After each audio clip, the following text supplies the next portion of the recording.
Hello and welcome to Anatomy of Us, a show dedicated to bringing real help to real couples. I'm your host, Melanie Studley. What's up, guys? My name is Seth Studley. I'm a licensed marriage and family therapist, and together we are high-performance marriage coaches. We are cutting through the bullcrap and creating a movement of happy, healthy, badass couples all over the world. Let's go!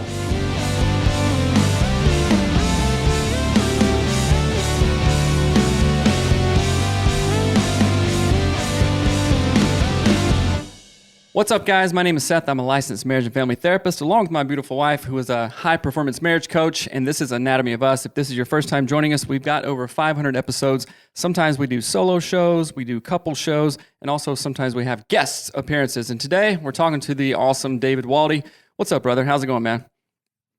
What's up, fam? I'm excited to be here. Today's going to be fun. Right on. A couple things right off the bat in common. You're in South Carolina. I grew up probably about 2 hours north of you, Greenville, Greer area, and been out here for about 20 years. And I saw on your one sheet that you're an outdoorsman. And about 10 minutes ago, I just got delivered from Amazon some brand new broadheads for my bow setup because I'm going hunting in Hawaii and juice. I know. It's like, I know. And I see the deer behind you and stuff. So I'm like, okay, we got lots of stuff to jam on. But welcome to the show, man. I had a rough deer season this year, but I love getting out. It's a lot of fun. It's also fun introducing like kids to all of that because growing up, I grew up in Kansas actually, so Kansas farm boy at heart, and so being outside, hunting, fishing, basically my childhood was like Opie Taylor, and it was amazing. For those who don't get the reference, if you've ever. I grew up watching a lot of those oldies, so Andy Griffith's show was definitely a staple in my house. Oh yeah, for sure. So I'm curious, how did you end up from Kansas to South Carolina? Yeah, so grew up just outside of Topeka, Kansas, and when I was about 13, my parents at the time, I didn't really realize what was going on, but there was a series of events where basically they're like, "Hey, we're moving close to Disney World. Get excited, we're going." And I'm like, "Oh. Okay. No idea why. I'm just in that pivotal transitional phase of becoming a teenager, trying to figure out what life is all about. So we ended up moving just outside of Tampa, Florida. And it wasn't until fast forward years later that I found out that was really my parents' last ditch effort to save their marriage. And so I'd grown up on basically, it was about 70, 80 acres. My grandparents on one corner of the property, my cousins on the other corner, and we all kind of shared. And so my whole entire early childhood was very much just outdoor living. Dad was a veterinarian, mom was a teacher. And so I loved being outside. And so moving to Florida was culture shock, complete and total culture shock, because we moved into a subdivision. I could stick my hand out the window and touch my neighbor's house. I was like, this is weird. Wow. And so from there, when I graduated high school, I actually came to South Carolina. There was an internship program called South Carolina School of Leadership. And so instead of going straight into college, I wanted to focus on leadership development, interpersonal communication, strengths development, things like that. And I was actually on track to becoming a pastor. And so that's how I ended up in South Carolina. And nice. I've been here now for 14 years now. So. Oh, wow. That's amazing. Yeah, that's crazy. We go back and visit about once a year, sometimes twice a year, because literally all my family is still there. And we switched it up. We go to Folly Beach because Greer is boring. Oh, yeah. Charleston and Folly Beach. I will say, Charleston and Folly Beach is beautiful down there. But I do love, like, when you get closer to Greenville, I love everything to get into the mountains as you start getting into the Appalachian Mountains or Appalachian, depending on how you say it. But it's nothing like the Rockies at all. yeah, for sure. That's funny because it's so flat. To me, it's so flat out there. And I remember them being like, "Oh yeah, these are our mountains." I'm like, hills. These are foothills. Yeah, we got Mount Rainier. It's not a mountain. So we kind of skipped over the part of who you are and what you do. So why don't you take a minute to introduce yourself to our listeners, and then we'll dive into the convo. Yeah, absolutely. So a little bit of context on me. So I'm the Fierce Empathy Coach, and that is not fear sympathy, despite what some people hear. It's fierce empathy. And it is something that has come out of a lot of pain, a lot of baggage, a lot of difficulty growing up. I know that all of us have our unique stories. And I grew up in a very challenging situation in the sense that the familial structure, I didn't realize, and I don't think most people realize as a kid, that there's a lot of things that can happen that shouldn't happen. There's also a lot of things that should have happened that don't happen. And so for me, I felt like I grew up in a normal childhood, just I think like most of us do.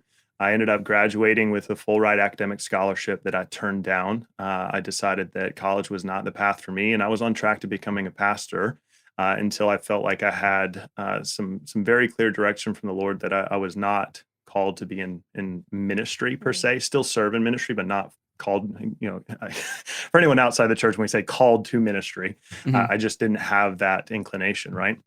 And so I went headfirst into my career. I very rapidly built a successful career in sales, ended up becoming a senior manager in an organization generating almost $400 million a year. My team was, I was a top 1% sales producer. I was really, really good at sales, even though I never felt like a salesperson. And so I really built the traditional career of going into corporate, trying to figure things out. And by the time I was in my mid-20s, I'd quote unquote achieved it all as far as what I thought what success was. So glass corner office, company car, 6-figure salary, the house, the kid, the wife, and everything. And I was about 60 pounds heavier than I am right now, and ended up, I'm sure we'll get into some of this. I ended up standing in front of the mirror with a Glock in my hand, ready to take my life.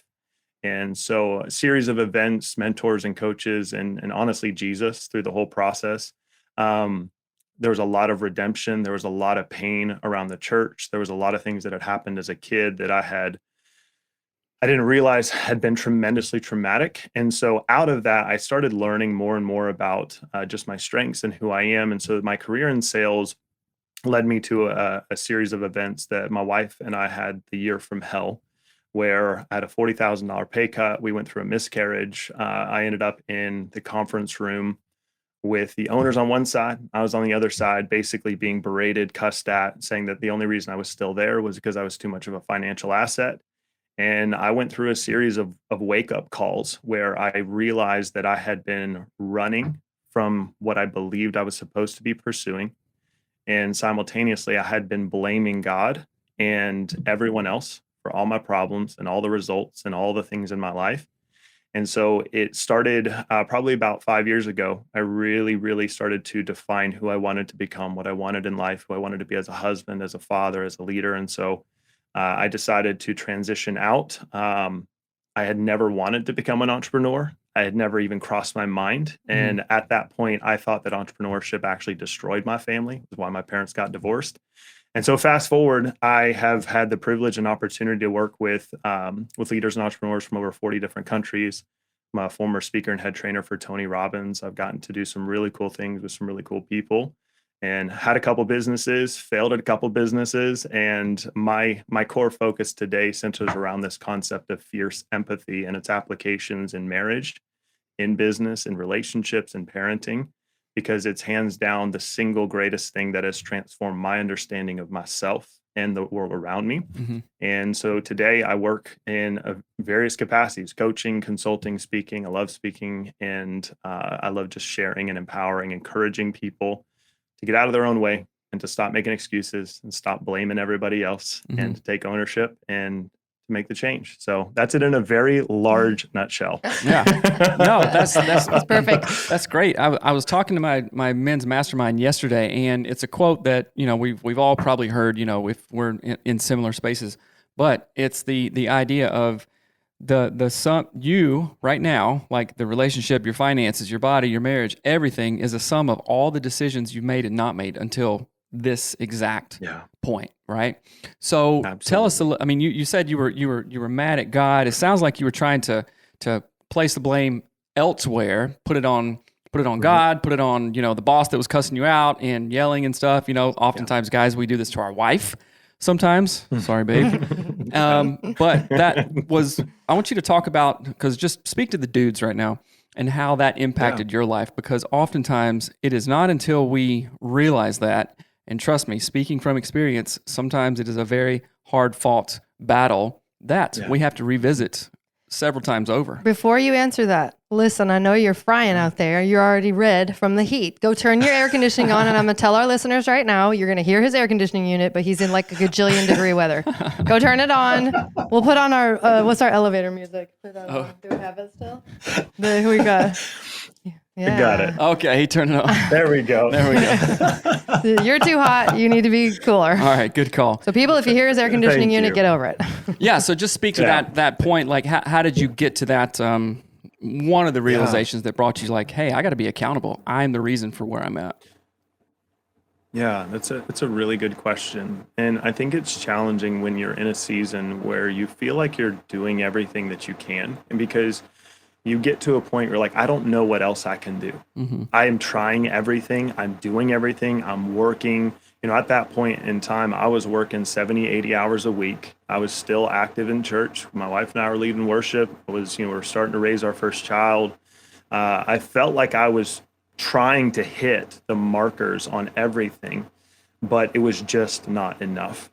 Nothing seemed to be enough. And so the questions that I was asking, and really what led to the work that I do today, and it sounds like you guys are very similar. I don't claim to have all the right answers by any stretch of the imagination, but I have learned that the quality of our lives is directly determined by the quality of our questions. Mm-hmm. And I didn't know that. And I'd heard it. I think we've all heard it before, like, oh, that sounds like some awesome little one-liner. And no, it's real. And it's absolutely pivotal. And so for me, the question that really was this breaking point for me, I was actually having lunch with a dear friend and mentor of mine. She had approached me knowing that I was building this corporate career, and she was working for, at the time, like a Fortune 100 company, a very high-level individual, overseeing like 80,000 employees worldwide, just an incredible human being.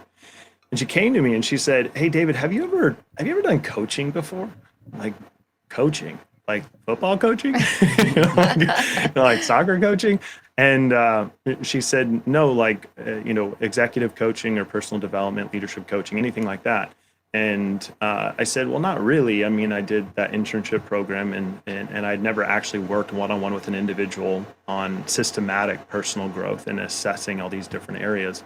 And so at the time, just a quick little recap, I was 60 pounds heavier than I am right now, 60, 70, 80 hours a week, making great money, but still living paycheck to paycheck, still trying to do all the things. And so for any guys that are listening, I know Seth, you asked me to kind of speak to the dudes.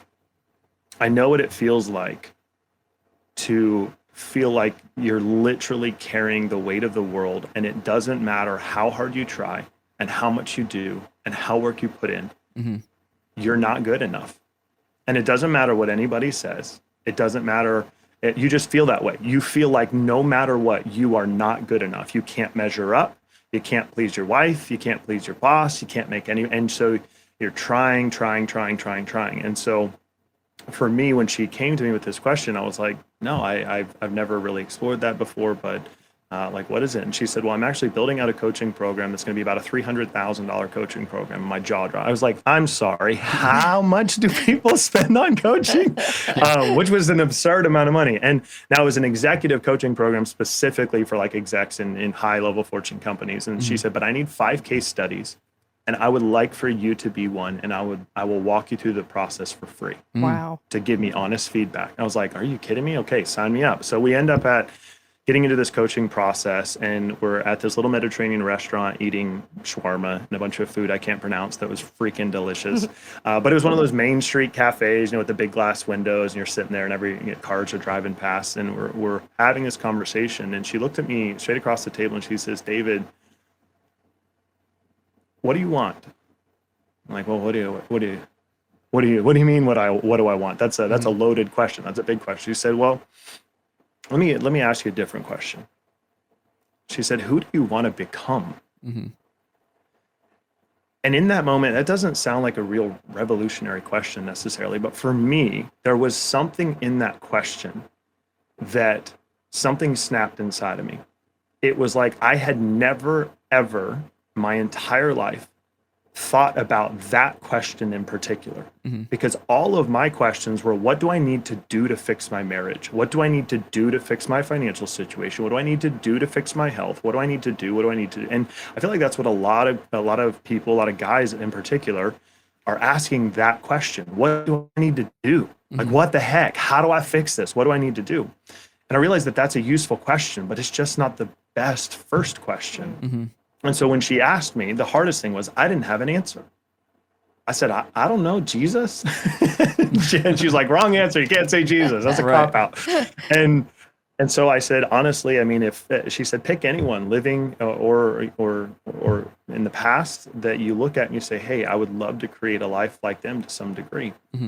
And I said, I don't know about his life, but what he does, I would really, really love to create a life that is inspiring, encouraging, and building people up, like Tony Robbins, probably with a few less F words. And I definitely don't want his travel schedule, but I can see myself in that type of position.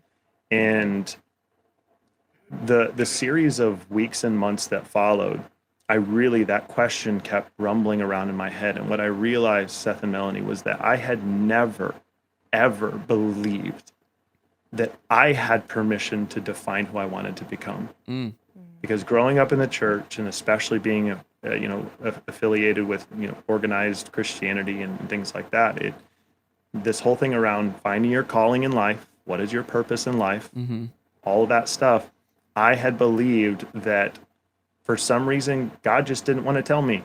And so I was just supposed to go figure it out. And one day he would reveal it. And so there was years of pain and tears and just struggle, frustrating, because I'm like, God, why don't you tell me why I'm here? Right. What am I supposed to do with my life? Why am I here? What is the purpose? What is all this? Because it seems like everybody else and their mother has it figured out. That's what it feels like, right? Exactly. And so that question set in motion this process of really getting clear on who I wanted to be as a husband, who I wanted to be as a father, who I wanted to be as a leader, as an employee at the time, and all these different things. And what I realized was, and there's a buzzword everybody likes to throw around nowadays called alignment, right? I started to realize you cannot have any form of alignment in your life unless you know what you're aiming at. Right. And if you're always aiming at better's not a goal. Better's ambiguous. It doesn't mean anything. Saying things like, well, I want to be healthier. What does that mean? I want a better marriage. I know you guys talk about this all the time. What does that mean? Like, what do you want specifically? And so when I started to get specific and precise and defining those things and really working through the process of giving myself that permission, because I felt guilty. Guys, I felt selfish. I was like, I'm not allowed to define who I want to become. That's God's job. That's not my job. Because these desires, they can't be of me. And so fast forward, I know this is a long answer to your question, but there was a point where I was sitting in prayer. I was sitting in my living room, and I'll never forget it. And my daughter, she's about 5.5, 6 now. But this was a couple years ago, and she has this play kitchen. She put all these little toys together and pretend she's making a meal. And she brought it to me one day, and she's like, Daddy, here's all this stuff, all these different meals. And I'm just, smiling and happy that she's there. And then when she turned to walk away, like everything froze. Like time just stopped, and I could see her walking away. It was like slow motion. And I felt in my bones, I felt God ask me, what is your deepest desire for Emmy, my daughter? And I said, I want her to be happy, and I want her to love life and to pursue her dreams and to go after the things inside of her heart and find, a loving husband and create babies if she wants that, or just live her dreams and to experience the fullness of life. And I want to be able to support her and encourage her and build her up and help her pursue those dreams. And I heard him say very clearly to me, why is it so hard for you to believe that I want the exact same thing for you? And that shifted everything for me. And I started to realize that maybe some of those things that God has placed, and for anyone listening, maybe those things inside of your heart that you're questioning, is it selfish for me to pursue these? Is this a desire that is mine? Is this my ego? Is this like wrong or whatever it is? Like, I think that if you can go before God and really be honest about the desires within your heart, because most often I found that those desires are rooted in helping other people and loving and giving and serving. And what I realized was that I was not giving myself permission to define those things because I believed they were selfish. And when God brought that to my attention, he was like, what if God is the one who actually placed those desires in your heart? Not as an expectation to live up to, not as something to fail. My good friend Cody Jefferson says this, what if those things are not an expectation that God has placed on you to live up to? Like you could fail at this if you don't achieve your potential or whatever. What if it's not that? But what if instead it's an invitation to lean into and to live out of every single day as you become more and more of who he created you to be? And that started the shift for everything in my life. It was not easy, and I'm sure we'll touch on that, but that was the start of it for sure. Amazing. That's awesome. I mean, we could finish out the whole, hour just on that right there, because there's so much that I want to talk about. And it's like, I really resonate with that story. Growing up in the South, growing up in the church, and we've talked about this before, I never knew, like, everybody in the church and everyone around me, like you were saying, except for me, they knew what their identity in Jesus was. Oh, your identity is in Jesus. And I never, for decades, I never have known, I never knew what that meant. I'm like, okay, I guess I'm messed up. I'll work and I'll work and work and try to do it, right? But it wasn't until fairly recently, it's like, oh, your identity, and we're Christian, obviously, and we have a bunch of Christian listeners, but as a Christian, your identity is in Christ because you are, I have a list. It's not here. You are redeemed. You are chosen. You are forgiven. You are blessed, and a whole bunch of other adjectives. That is your identity. And then the things that God put in your heart, like you and I, we both like to hunt, right? Melanie doesn't like to hunt. Okay, did I just fall off a log and like that? No, maybe it was just a thing God put in there. I like BMW M3s too, and I like doing fun stuff with my kids, and I like taking Melanie on fun dates and travel. Okay, your identity is in Christ, but then all the options that God put in your heart are available to you. And who are we? I'm getting kind of philosophical here. Who are we to say, thanks God for that inclination, but I've deemed that I don't deserve that. And God's like, bro, what are you talking? You're missing out. You're missing out. First of all, you don't get that choice. Right. I put it in you to begin with. And if you don't pursue these things, you're missing out, right? So it's not like we're obligated to do those things. But I'm glad you brought up that quote from Cody, because I love that quote recently that he shared of the expectation thing. I mean, you summed it up perfectly, but I was trying to share it with you, and I botched it. We love Cody too. We're awesome. friends. We did coaching with him a couple years back, and that kicked off our coaching career, and got to hang out with him and stuff. So yeah, that's pretty rad. But I love it. Talk about this idea of fierce empathy. As a therapist, I'm really interested in that, but let's just define that. It sounds like you coined the term and you went with it, and that's the framework from which you work. So tell us about fierce empathy. So I will say that I thought I coined the term, full honesty. I thought I coined the term until one day I was playing around online, looking up the term. And I have to, this is the first time I'm actually ever saying this on the podcast. I found this out a week ago. I'm not even exaggerating. Apparently, Brene Brown used the term in a book in 2017. So she's got to get the official credit for it. But I swear I didn't know. I had no idea.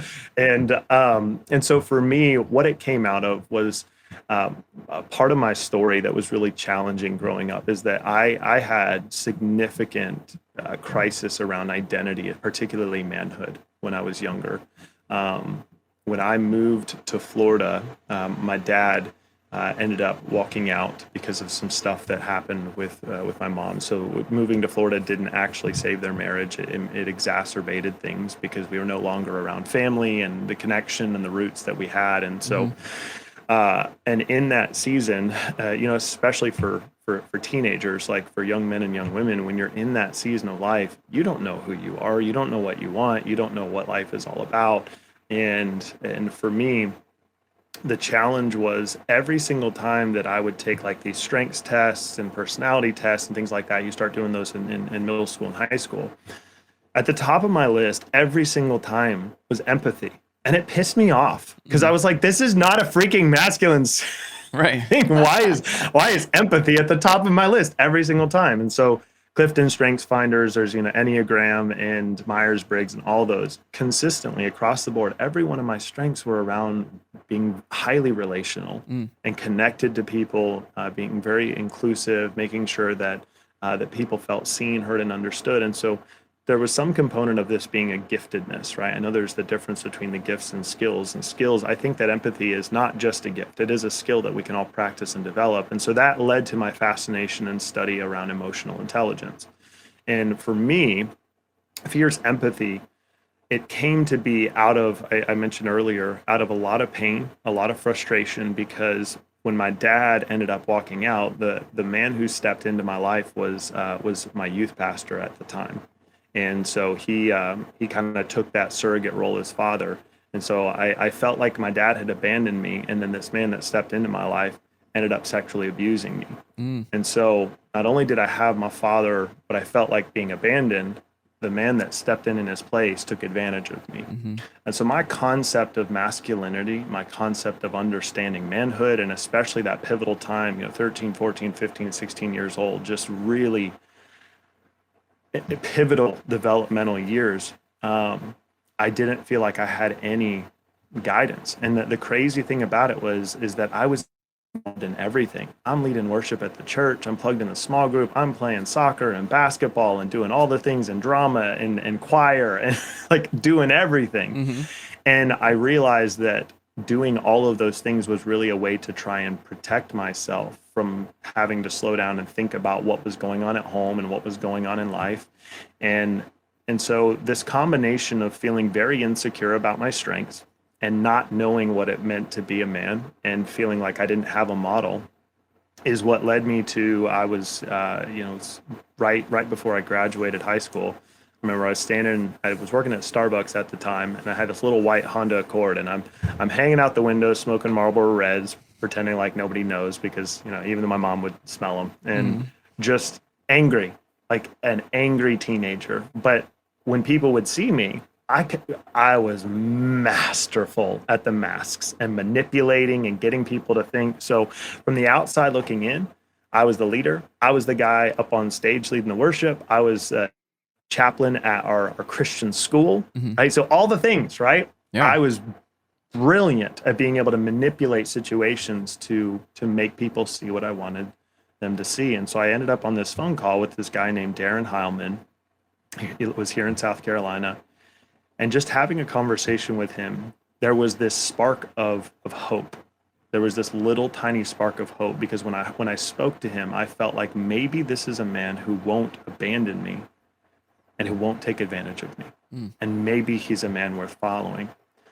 And so that season of life, what was even more challenging is that because of identity crisis and just wrestling with everything that was going on at home and being so consumed with doing everything, I didn't date. Like, I just didn't date girls. I thought it was the stupidest thing on the planet. And I was like, I'm not going to know 99% of these people when I graduate. Why would I be dating that? Because every one of them, right? So I was like, I'm going to wait to date until I'm ready for marriage. That's what I had believed. Well, the challenge is that I was the anomaly. Everyone around me was dating. Everyone around me, his girlfriends, boyfriends, everything like that. And there came a day where my parents, I was probably 17, 18 years old. They pulled me into their room and they said, David, we just want you to know that we'll always love you, but are you gay? And for someone who came up in the church and with that type of background, and it's a whole other conversation. Suffice it to say, I lost all semblance of understanding about who I was or what life was about or what parents were or who God was or what was going on. Like, how in the world could my parents think this about me just because I was so committed, and so all of it, I didn't know. Like, even listening to this story back, people were like, holy cow, did you, like, what was going on? I didn't know.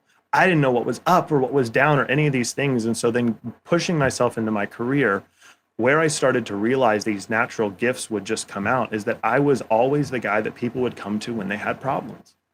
I was there to hold space. Like, I could sit there and just listen. And I wouldn't try necessarily give advice, but I had a way of navigating these really complex situations where people are dealing with relational stuff or family stuff or other things.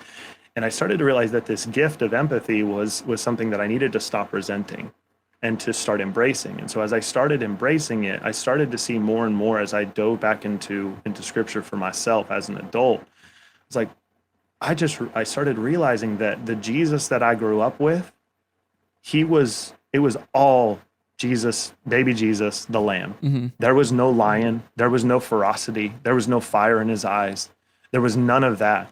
And so fierce empathy for me was really, if we want to put like a little definition around it, it came to be this concept where you're fiercely committed to doing everything within your power to create an environment where someone feels seen, heard, and understood, while simultaneously being willing to ask the tough questions, having the courage to ask the tough questions instead of walking on eggshells or beating around the bush. And so I started to see that that's really what was masterful, that I was unconscious of in sales and just in hiring and firing and working with people.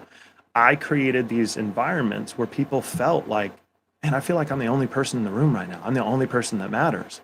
And I wanted to do that because I wanted to help. I wanted to serve. I wanted to give. I wanted to love people well. And I didn't realize that a lot of that was a trauma response at the time. Right. Where it's like, because of what I had gone through, I never wanted other people to ever feel any of these feelings.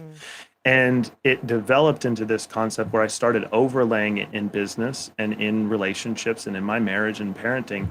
And particularly for myself, I realized that if I can create an environment where I feel like I see myself, I hear myself, I understand myself, and I'm willing and courageous enough to ask the tough questions, it's there that healing happens. It's there that restoration happens. And a very practical example of this, and I'm sure you guys can relate to it. Seth, I'm curious, how many times have you said, "Hey, Melanie, what's wrong?" And she says, "Nothing, I'm fine." Yeah, Right? but And our heads, like the head goes, whatever's going on, or with either that situation, and it might be either one of you. It's not necessarily always wife or husband, but one of you will go to the other person and you just start venting or dumping like everything that's going on. I'm curious to know, which one of you does that more? Is it Melanie or is it Seth? Just like I'm the one that says, "Hey, what's up?" more, and then she vents and dumps. Yeah. Process. Okay, I love it. So where this started to change for me and really become this concept of fierce empathy in creating these environments was one very simple question, is that when my wife would come to me, and I don't know where this came from or how it originated, but instead of jumping straight into Mr. Fix-It mode, which is what I think a lot of guys tend to do, I started asking this question. And I started asking this question not just in marriage, but everywhere. When people would bring me problems, I wouldn't necessarily know how to handle it. So I'd either default to just listen and hold space and hope that they're processing it, or I jump into like, well, do this, this, this, and this, fix it and do whatever. Now the question that I ask is are you looking for support or are you looking for solutions? And that question in and of itself, in almost every context, when you have an employee who comes to you, your boss comes to you, you've got a friend who comes to you and they're talking to you or sharing these things, are you looking for support or are you looking for solutions? It informs what I'm going to do next. Right. Because when my wife says, "Hey, I just needed you to listen. I just needed support right now." I'm like, "Cool. I'm good. I'm all ears. Lay it on me. What do we got to talk about?" And then it's the, I got you. I feel you. Right. You're just holding space. It shifts. Versus. Well, go ahead. I was just saying, versus defaulting to think, "Oh, she's got a problem, let me fix it." Right. And then that, as I'm sure you guys know, that's not wise, dudes. Yeah, Husbands. we say that often with so many couples, clients, and then even in our own marriage. It's like, we language it a bit differently. Oh, is this something that you need my help on? Or do you just want to talk about it, right? And then that does two things. The recipient of that goes, "Oh, wait a minute, okay, yeah." That he or she is open to this, and then the person that says it, at least for me, I don't know about you, David, but it's like, "Oh, I just want to talk about this." Melanie says, "I'm like, cool. Let me grab a cup of coffee. Let's chill out. Okay, yeah." Or Yeah. I need your help on this. Let's fix it. Okay, well, that's a different hat. And I go, all right, pen and paper or whatever, just kind of like make mental notes. And that shifts my mindset to be able to either solve the problem or just listen more. And couples listening, if you guys can do that, I promise you, it will really take a high percentage off of the arguments that you have. And it will increase like your wife or your husband knowing that they feel seen, heard, and like supported. I think another element of that too is that eventually you train one another. So like I'm the one who vents more. So I will say, I don't need you to do anything about this. I'm just telling you how I feel, or I'm just telling you what I think. And so it's really cool because it gets easier over time. And I just love that about that process. Right. And one thing I wanted to go back to the idea that you coined, but you didn't know about it. It was Brene Brown, which does not decrease the awesomeness of it. Like, that's true. I think we all have things that we think about and go, oh, that's a genius idea. And then later we go, oh, wait a minute, somebody thought about it. Right. There's nothing new under the sun, right? Ecclesiastes. So, right. Yeah. But with fierce empathy, maybe people immediately think, okay, how can I look at their perspective, their point of view, walk in their shoes or whatnot, and if I can do that, then I can slow my own brain down and understand Melanie more. But one thing that I say often as a therapist too, is it is really hard to have a good marriage, a good relationship, if you're not right with yourself. Yeah. If you want a right marriage, get right with yourself, right? So how do you, or how can listeners begin to, kind of, like you were saying, kind of train yourself and create space for yourself? That may sound weird, but it's really important. Well, I feel like it ties into emotional intelligence as well. So I feel like it's fair to mix those or not. Sort of, but I'm talking about how do you give empathy to yourself? I went through a lot of stuff. I'm not going to shame. I'm not going to internalize this. I'm not going to blame myself. I'm not the victim here. This happened for me, not to me. So how can listeners increase fierce empathy for themselves? Because, man, that's a big one. Yeah, and you're spot on, and I couldn't agree more. Is that there's a verse from the Bible that says, "Love your neighbor as yourself," and regardless of being associated with Christianity, that's pretty much it's the golden rule. It's treat others the way you want to be treated, love your neighbor as yourself. And there was one day I was reading that, and it kind of hit me, and it hit me hard, and I realized that most people are really, really, really good at loving others and really, really, really terrible at loving themselves. And what ends up happening is that, and I feel like it's somewhat of a balance. I think that there can be too much self-love where you become self-absorbed, you become pretentious, you think ego is it's just out of this world, right? But I feel like so many people are so far on the other side where they can't, and I ask people to do this often. I say, just go stare at yourself for 60 seconds in the mirror and see if you can actually do it without crying or without getting angry. And most people can't do it. Most people can't. And that's what is an indication for me when I found myself looking if I would even look at myself in the mirror, there was so much hatred and resentment and anger. And I didn't know who to direct it towards, which is why it ends up becoming just a projection. It's all this stuff that we've internalized. And so when it says love your neighbor as yourself, I started to realize oh my gosh, if I can't actually love myself, then whatever form or version of love I'm giving to other people is a perversion of what it should be. Not in a, I mean, I know you guys know what I mean when I use that word. It's not what it should look like. And so I started to realize that the love that I had for other people, it was always laced with some kind of agenda or expectation, or there was some kind of manipulation going on or whatever it was. It wasn't truly loving from a place of, I see you as an equal. I'm not superior to you and I'm not inferior to you. We are both human beings on a journey figuring this thing out. You've got answers to questions I've asked and vice versa.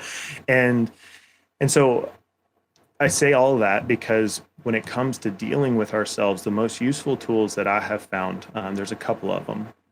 number one is healthy declarations or affirmations, and not just speaking them out loud, but actually looking yourself in the eyeballs and doing them. Most of my clients I have do for at least 30 days. And the first couple of weeks, I just get message after message like, this is so freaking hard. I can't do this. Yeah. And it's because we don't believe them, right? And so a lot of the work that has come out of this fierce empathy thing has centered around understanding behavioral psychology and why we are the way we are, why our behaviors are tied to our beliefs, and changing and shifting those beliefs and really rewiring the brain, creating new neural pathways because of habits. And all of that to say, when you are looking at right now in your life and wanting to have empathy for yourself, the only way that, in my opinion, and Seth, you're the therapist, you correct me if I'm wrong, the only way that I have discovered that actually works, it's lasting and sustainable, is that you have to go to the root, which is what you believe about yourself and the world around you. Yeah. That if you don't start with wrestling with what you believe about yourself, that all the other stuff is just band-aids to symptoms. It's not dealing with the core issue. And so the tool that I use, is declarations or affirmations. I started just writing out a list. And for anyone that wants to try this, write out a list and use I am statements. Yes. I am this, I am this. And you're not going to believe it at first. You're not going to feel it. You might feel like you're BSing yourself. And you're like, there's no way this is me. And what I found was that if you conjoin that with starting to pay attention with how you speak to yourself. There was a day I was actually working on this office, and it was the day it shifted. I know that you'll both appreciate this. It was the day it shifted. It was probably 6-8 months into working on trying to catch myself and shifting my language from identity-based accusation to action-based accusation. So in other words, instead of shaming myself, right, I started just looking at it and saying, okay, this isn't my identity. I'm not a terrible dad. I just did a stupid thing as a dad, right? I'm not a bad husband, but what I did was not good.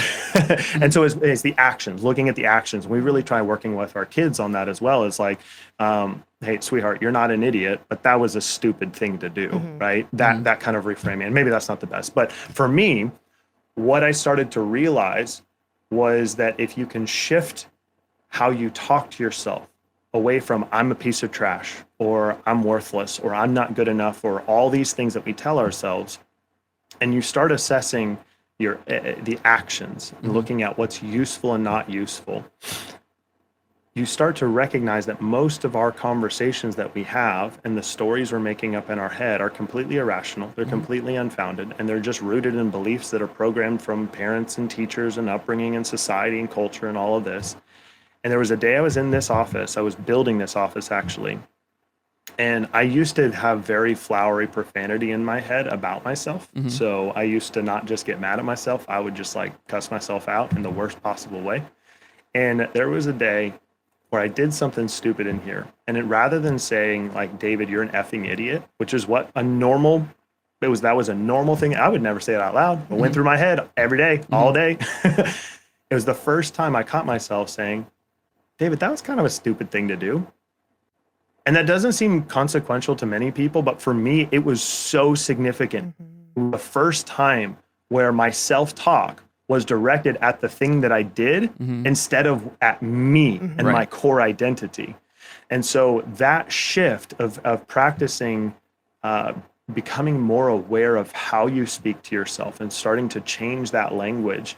We all do stupid stuff. We all make mistakes. And that was instrumental. So combining gratitude, not gratitude, that was the third one I'm gonna get to. Combining declarations, affirmations with changing your self-talk and walking in persistent and perpetual and intentional gratitude every single day for the small things, the littlest things, like a cup of coffee, right?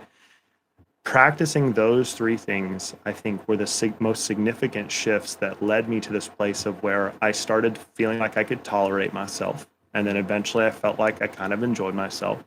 To where I am today, I can look in the mirror, and I hope this for everyone who wants to, if you're not there, to please pursue this and to dedicate yourself to this. I can look at myself in the mirror now, and I actually love the man that I see. I love who I see. I know I'm a work in progress, but I don't hate myself anymore. I have grace and compassion and understanding.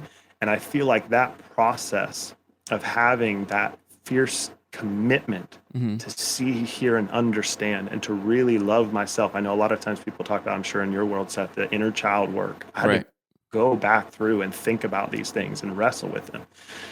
It brought me to a place where now I genuinely feel like I'm a better husband, I'm a better father, I'm a better leader, and I can actually love people in the way that I want to be able to love them, and let go of all the stuff that used to be attached to that quote unquote love that I had. That's amazing. I wanted to ask a question about, because I think sometimes we forget when we've made these journeys and we've transformed in so many ways, as you have and as we have, it's like we forget that at one point we felt really hopeless, and that in our own story, I remember thinking, I will never love Seth again. I will never be happy again. I will be divorced, and life is just, from now on, it will suck. And so I want to ask you, like, did you used to feel that way? And then how can you, essentially, I'm saying, like, plant a seed of hope for someone who might feel like you used to feel, and put yourself back in that time. And what did it feel like versus how you feel now? Yeah, it's a really good question. And I feel like sometimes, for me at that stage, if I go back, I think the thing that carried me through the most, because as much as I'd like to say and give you the super Christian answer, like lean into Jesus and just pray about it, like, I'll be honest with you, that it didn't work for me. It did not work for me. I believe he was there. I believe that I still love Jesus with everything in me. But part of what ended up, and I'll start from staring in the mirror, because God spoke some very specific things to me in that moment. And I didn't hear the audible voice of God, but I know, like, when it's just in my bones, in my spirit, and I can feel it, and I know there's no way I could conjure up it. Yeah. There was a few distinct things he said. He said, I'm with you and I am for you, but I can't fix this for you. You have to put in the work required. You get to decide, you get to commit, you get to become. And that did not feel comfortable at all, because my entire prayer was like, Jesus, freaking fix this, please. Like, that was it. Like, just fix this.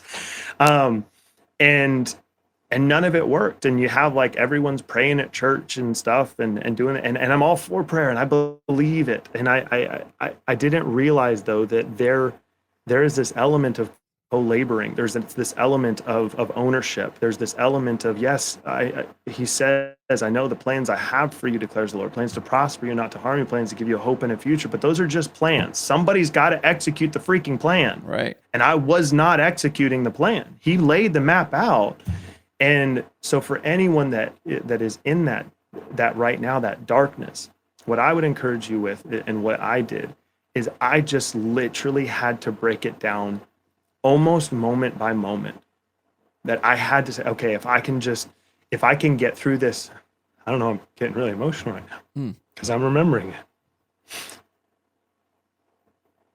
The panic attacks, the anxiety attacks, the constant suicidal ideation, just every single day, like the language. I mean, I just want to keep it PG here, but how I would speak to myself and talk to God. I remember there was one day I was driving down the interstate, going like 80 miles an hour. I started to have a panic attack and I almost wrecked. I yanked the truck to the side of the road, and I get stopped, and I am shaking. I almost broke my hand because I was so angry. I was punching my steering wheel with everything in me, yelling every word in the book, just angry at God. And I remember very distinctly, the only thing I heard that day was, I love you. And that was it. And so I started to just try and live, moment by moment, and looking, I think for me, when I say moment by moment, it was like, if I can just make it through this next breath, if I can just wake up tomorrow, if I can just keep going, just don't stop.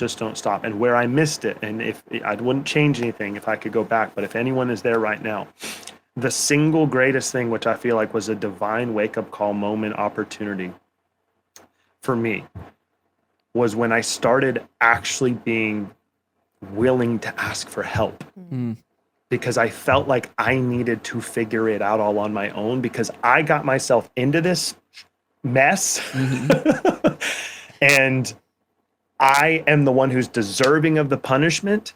I'm the one who has to suffer through this because I made these choices. I made this decision. And so it was kind of like an overdoing of what you talked about earlier, Seth, is I started taking ownership, but the ownership was so radical that I didn't give myself any permission for grace, for mercy, for support, for help, for encouragement. I didn't feel like I deserved any of that because I was like, this is all on me. This is all my fault. I've got to get it figured out. And that, I think, if I'm honest, I think that is actually probably more of what led to me almost breaking than anything else, was trying to carry it all on my own and feeling like I needed to hide and protect. And I realized over time, the reason that I felt the need to hide and protect and like I had to prove that I was still good enough was because I had become so masterful at wearing masks. And I was terrified of what the people around me would say if they saw the real me. Because most of them had never seen the real me. Yeah. They'd only ever seen the version I had wanted them to see. And so I say all that because for anyone that's there, my best advice is, number one, yes, talk to Jesus, especially if you don't know him. Just start with a simple prayer. God, how do you see me? Start there. But outside of that, get help. Surround yourself with people. Like, do whatever is necessary. You don't have to carry it on your own. It is embarrassing. It is humiliating. You're going to feel ashamed. You're going to feel like trash. But I promise you, like, especially like for listeners right now, and I just feel this, there's somebody listening right now that has been wanting to reach out to both of you, to reach out to either one of you. And they're ashamed and they're scared. And they're embarrassed and they're humiliated because it doesn't feel like they've been asking, what do I need to do? And they listen to this podcast over and over and over again. And it's great. And they get inspired and encouraged and motivated. And they're like, I just want to be like Melanie and Seth when I grow up. But if that's you, please reach out to them. This man and this woman have been placed on this planet to inspire, encourage, and build up, but they are also there to hold space and to cover and protect and to take care of creating that space where you do feel seen, heard, and understood. And that, I think, is the biggest thing, is get help wherever you can, but make sure it's someone that you trust, that is aligned with your core values and how you see life and what you believe. Because I feel like if you're not careful, you can get advice from a lot of different people, and it's not necessarily going to be aligned for you. And for everyone listening to this, I know that what you guys preach and who you are and how you live, it is aligned for the people listening to this podcast. Dude, that was powerful. Yeah. Like just that last 10 to 15 minutes, I just want to say thank you for creating that, and then even thank you for creating and holding space for listeners that needed to hear that. This is not made up, but me and Melanie were praying in our bedroom this morning, which we're back to prayer, which I do want to hit on, asking God, like, put this podcast, put first of all, put words in our heart and our minds and our mouths, put this podcast in the ears of people that need to hear it. Put David's words in the ears and hearts of people that need to hear it. And you literally just said that on the show, which I think it's I don't know, divinely serendipitous or whatever you want to call it. But like just hearing you talk, and I know we've seen each other on Instagram and stuff like that, but just your story, and I'm not just saying this because you're on the show, it sounds like my story. Like the perceptions of what is masculinity, what is identity. I've been through all this stuff. Where is God? What is going on, right? And I've got this shame and all this background stuff. What are they going to say? Which is that vibe is very strong in the South, you know. What are they going to say? Or I can't do this. And, you know, my wife thinks, you know, I'm this type of guy or whatever. And just dropping that. Like, think about this, and our friend Larry Hagner talks about this, like the element of. Oh, I love Larry. He's my boy. I just amazing. actually was emailing him today. Oh, nice. He's awesome. We're doing Power Couple Summit 2023.com, by the way. With Larry in Orlando. In Orlando, we're doing It's gonna be awesome. a Yeah. marriage thing with him down there. I love it. He has been recently, or at least I'd say recently in the last year, like talking about the concept of spiritual warfare, right? And if you're not a Christian, you have to understand that there are good things and there are things that aren't good that fight, you know, and you can, if you're not a Christian, you can call it negative, positive energy, whatever you want, right? But the concept of spiritual warfare is very, very true. And now I'm talking as a Christian, right? There are things that don't want you to hear this show, that don't want you to have a good marriage, that don't want you to pass down. To reach out. That don't want you to reach out. Yeah, that don't want you to reach out. Exactly. Yeah. Oh, I can't. Well, I'll do it. I'm scared. No, I'm not going to press click. I'm not going to press send. I'm not going to tell Seth and Melanie what's going on. Yeah. Don't fall for that. Yeah. Like you said one thing, and I'm going to kind of go back about maybe 25 minutes. And in therapy, we talk about this concept of internalizing problems versus externalizing the problem, right? And what you were saying, it sounds like you were really good, which we all are, by the way. It's not just you, and it's people listening too. We are all good at really berating, degrading, just body slamming ourselves every single day with negative self-talk, with that negative tape recorder, I call it, that just goes on and on and on. And it's from culture, it's from family of origin, it's lost opportunities, it's blame, shame, and grief, and all this stuff, right? We're internalizing things that are external. And until we do what you do, David, hey, no, I'm not an idiot. I'm not a failure. I'm not an F up. That thing that I did was the wrong thing, you know? It's like, okay, I have a great commuter car out there, 40 plus miles per gallon. Love it, right? Zips around town. I can park it anywhere. If I crash that car, is that car just a piece of garbage? Is it just stupid? No, it is something that happened to the car. You understand what I'm saying? Yeah. So I can do something really stupid to Melanie. Man, I blew it. I hurt her feelings. Did I do it on purpose? No. But if I keep on doing that, I can get in the thought of myself, man, you're just a bad husband. You're a licensed marriage and family therapist, and you have a bunch of people that listen to you. Man, you are an idiot. Or I can go, no, wait a minute. Let me identify this problem, externalize the problem, and then talk about it. And don't let shame run my life. Because this is the concept of the power of going second. I could be on this call and say, hey guys, you know what? Listeners out there, I really messed up last night. I just blew it with Melanie. I was rude. I yelled at her. I yelled at the kids. I kicked the dog, all this stuff, right? And a lot of people will go, I didn't do all that, by the way. A lot of people will go, oh my gosh, Seth does that too? And then I talk about like my plan to not do that anymore, to like, okay, I need help. I got to go to therapy. I got to hire David as a coach to get me through this. Oh, Seth did that? Oh, okay. Then I'm not just a piece of garbage that's going to internalize everything.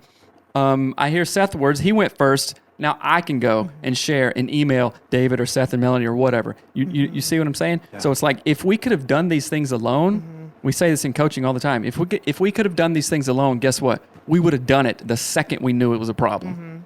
Right? Right. So getting those outside people, especially church, I'm about to preach.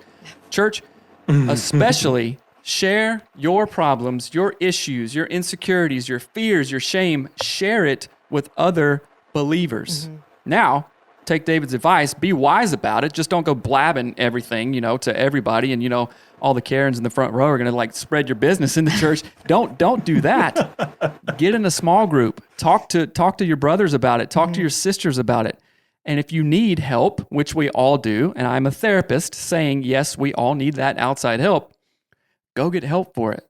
Like there's such a stigma on mental health, but are you kidding right now? Like just the state of our country alone is like mental health crisis is everywhere. Absolutely everywhere. Everywhere.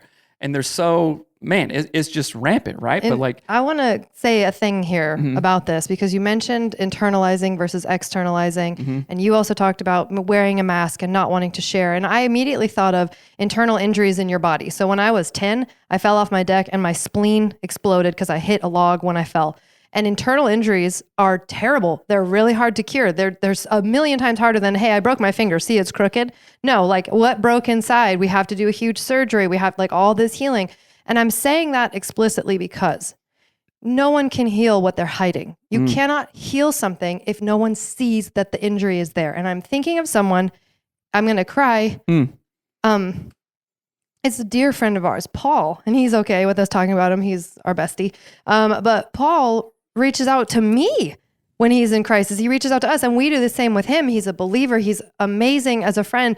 But without that transparency, we are setting ourselves up for getting sicker, having this like infection of our spirit because we're not sharing. So just like an internal injury, like that happens in your body, we cannot hide. We can't heal the things that we hide.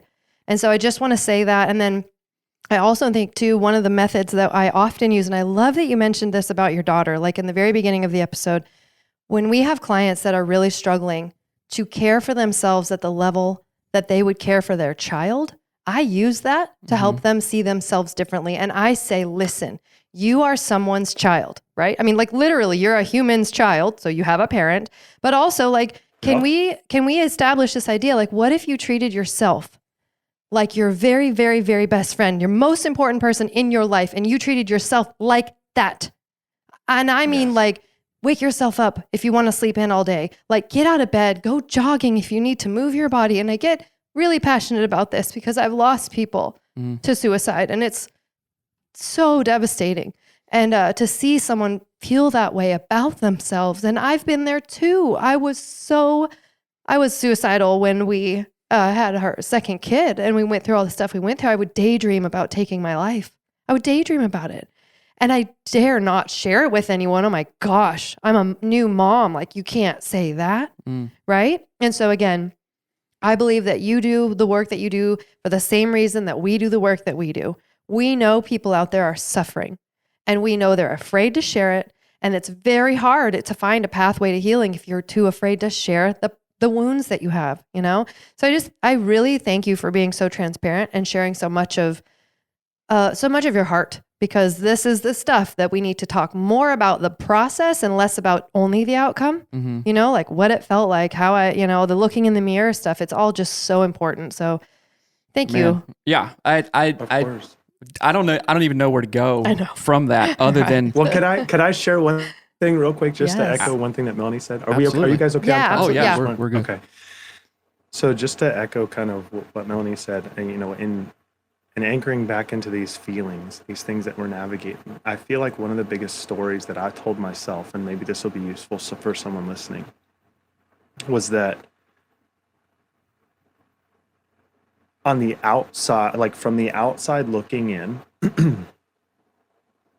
I had every single marker of why life should be okay.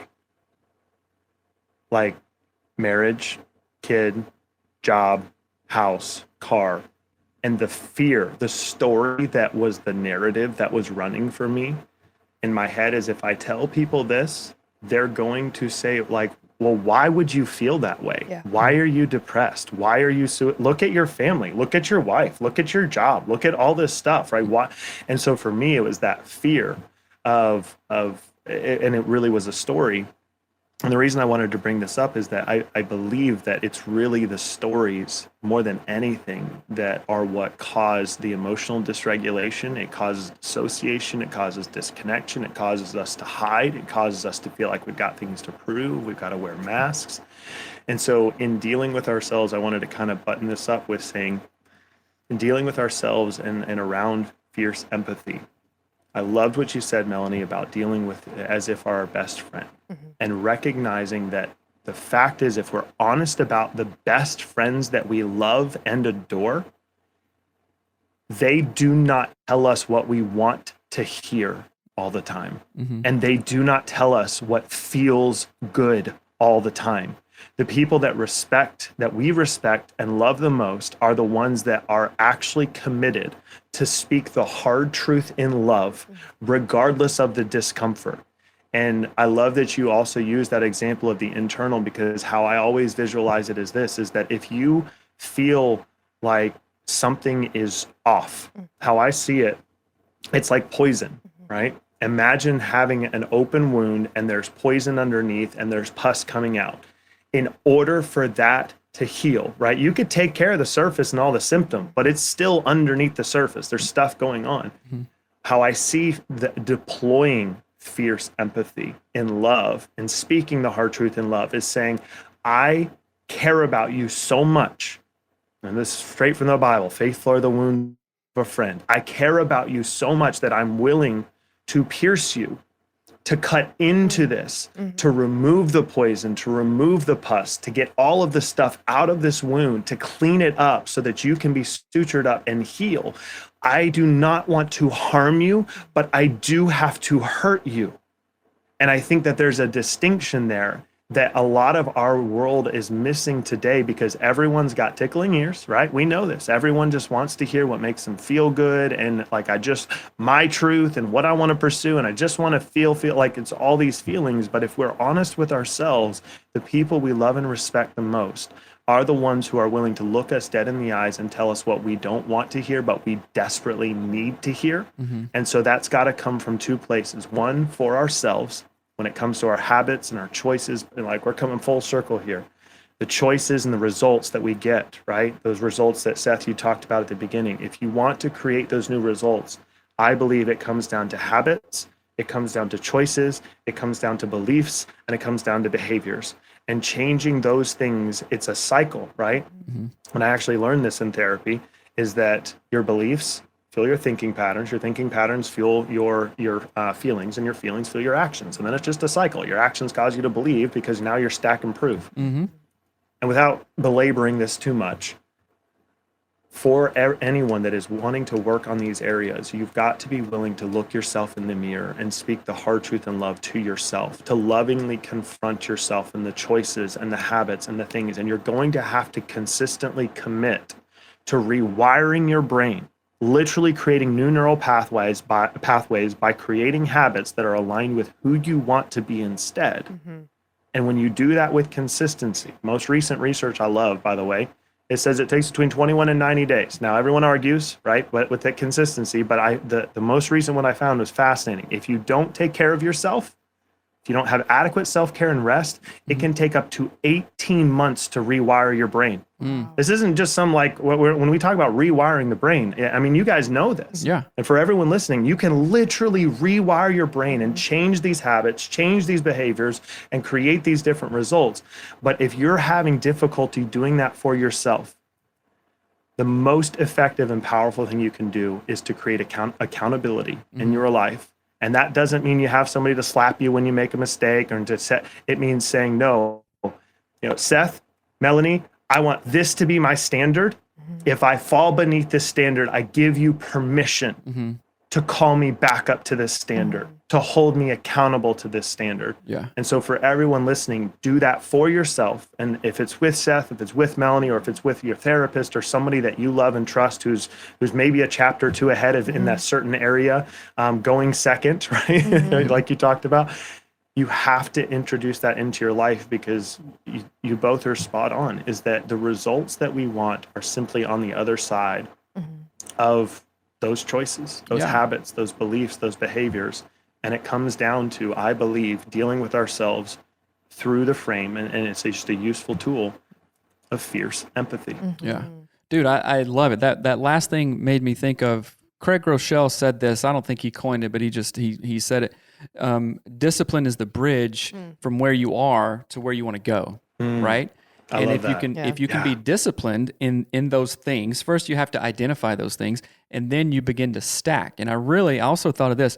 When you said 21 to 90 days to create a new habit, and that's based on latest research, so that's legit, 90 days seems a very long time. But I think if you have a low level of self-care, it's going to take 90 days. And that makes me think of the passage in the Bible where it talks about like the seed thrown, in the thorns, or the seed thrown on rocky ground, or the seed thrown on fertile soil. Obviously, which one grows faster and better and stronger? It is the seed. So the point is, okay, let's look at your self-care, because I can want to give Melanie $1 with all my heart, with my life. But if I don't have $1 in my pocket, is that going to happen? It's not going to happen, is it? We first That'll have preach. Come on. I know, right? We first have to have it in order to give it. So if I'm always talking bad, berating myself and stuff like that, that's going to be really, really difficult to share genuine appreciation, genuine love, gratitude for the people closest around me.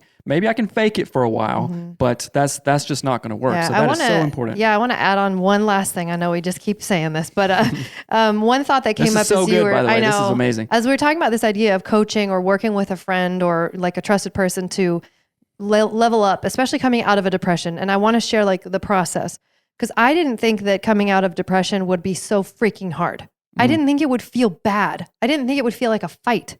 And I didn't think that I would have a war in my mind the way that I did, because I knew I had these positive thoughts that I knew I'm supposed to be thinking and feeling. I had a way that I knew I was supposed to be, like in air quotes, but the reality of my brain was so dark and sad and destructive that when I started to get towards even like the first like tiny fraction of healing, it literally felt like I was crazy. I felt like I was losing my mind. And in a way, I was losing my old mind. Your old mind. And gaining a new mind. And I just never heard anybody talk about like, this is a battle, but I didn't know what they meant. And I didn't know that that was one of the things that they meant. And specifically with working with a coach, again, or talking with a friend, is that it's this concept of like co-regulating. Like David, you have more of the things, the energy that I need to pull myself up to. And so if I can get in proximity to someone with that energy and the help and the accountability and the whatever, it's helping my nervous system find its equilibrium again, but not just balance of where I was before, but higher up. It's lifting us all higher up. And so I don't know, I wanted to share those two things were just like pushing into my brain. So I wanted to share them. But I certainly hope you don't have an appointment right now or a meeting, because this is going longer, but it needs to. No, this is. I actually was going to say, my wife just texted me and she's like, don't forget we have a birthday party tonight. We got to leave soon. Well, we can let you go. But this has just been an absolute blessing. I mean, literally, this is just such a cool call. And I'm so thankful for how you're sharing. Thank you guys for having me. And I'm honored to share this time. And thank you for the work that you both are doing and the hearts that you carry and what you do for each other. And it's just, I hope that this is useful to some people. I'm sure it is. I know you guys are constantly blessing folks, but thank you for having me. Absolutely, man. So give a quick shout out to our listeners of where they can find you, if they want to connect, if they have additional questions. So where can people go to find everything that you do?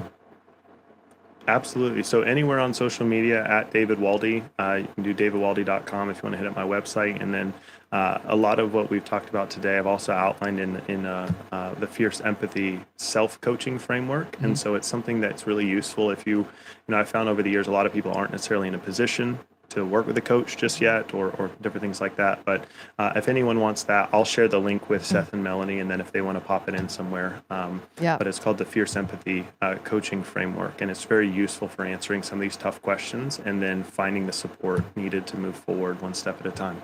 Amazing. Absolutely, man. So thank you so much. Again, go to davidwaldy.com to find all his stuff on all the socials. And brother, this has been rad. Thank you. Thank you guys for having me. It was an honor. All right, man. Have an amazing day. Bye. Thanks for listening to Anatomy of Us. This podcast is produced by my mom, Melanie Studley, and hosted by my dad, Seth Studley. Our show is edited and published by our producer, Reba Hansen, from Creative Media Support. Special thanks to our Patreon members that get an extra episode every week. Thanks for watching. Love you. Bye.